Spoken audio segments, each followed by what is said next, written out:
La revue de presse internationale à présent sur France 24, des journaux lus pour nous par Vanessa Vesnich, Natacha Vesnich, pardon, désolé.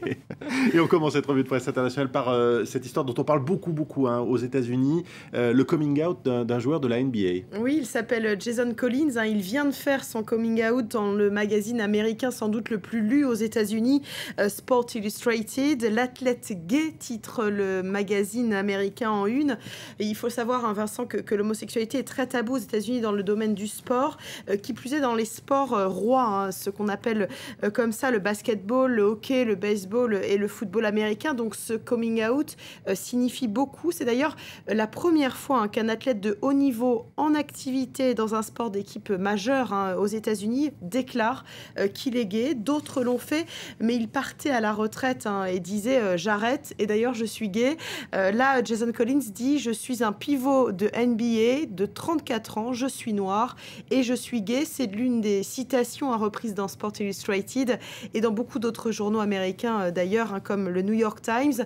Le New York Times qui nous dit qu'avec ces mots, Jason Collins brise un tabou, car je vous le disais, d'autres l'ont fait avant, mais ils annonçaient leur départ à la retraite en même temps que leur coming out, comme ce joueur de football américain, Robbie Rogers, qui a révélé le mois dernier qu'il était gay et qu'il a arrêté de jouer. Bon, même si depuis, il a annoncé que peut-être il allait rejouer.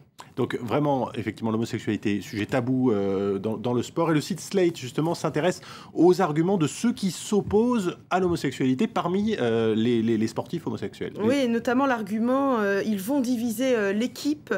Pour le site d'info, c'est le même argument stupide que certains utilisent pour l'armée. Utiliser le don't ask, don't tell, qui obligeait les militaires à cacher leur homosexualité sous peine de renvoi, avec des arguments comme cela.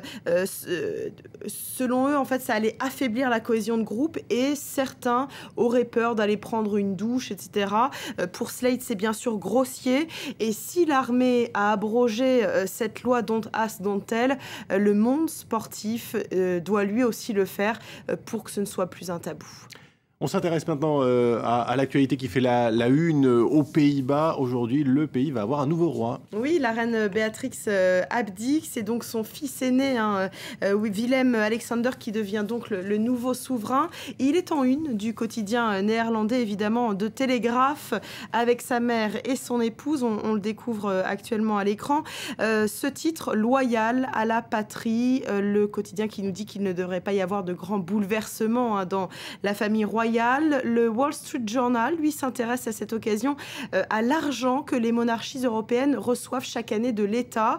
Et celle des Pays-Bas arrive en deuxième position, après la Norvège et avant le Royaume-Uni. L'État néerlandais lui donne chaque année 39,9 millions d'euros, ce qui est beaucoup. Par contre, si le débat de la baisse des dépenses des familles royales n'a pas trop lieu dans les pays scandinaves, le Wall Street Journal nous explique que le débat a bien lieu dans les pays en crise, comme l'Espagne, où vraiment la population souhaite voir le niveau de vie baisser des monarchies. On termine, Natacha, avec cette décision de la Commission européenne de suspendre provisoirement, en tout cas, l'utilisation de 3 pesticides qui sont mis en cause dans le déclin des abeilles. Oui, et cette décision fait la une de The Independent ce matin. Une abeille qui butine, donc, est à la une du journal britannique qui dit qu'enfin l'Europe a voté le plan abeille, et cela malgré le lobbying des industries chimiques et l'opposition de certains pays, comme la Grande-Bretagne. Et The Independent applaudit cette décision. Le journal, je ne sais pas si vous en rappelez, a fait campagne pour l'interdiction de ces pesticides pendant 2 ans, avec beaucoup de une pour alerter l'opinion publique. Et donc, dans son édito, le journal britannique regrette bien sûr que la Grande-Bretagne soit l'un des pays qui a voté contre ce plan européen. Comme c'est décevant, s'exclame le journal, mais on peut se réjouir quand même que le bon sens existe ailleurs en Europe et que cette interdiction européenne s'applique partout, y compris au Royaume-Uni. Voilà donc pour la revue de presse internationale. Merci Natacha Vesnich. Bonne journée.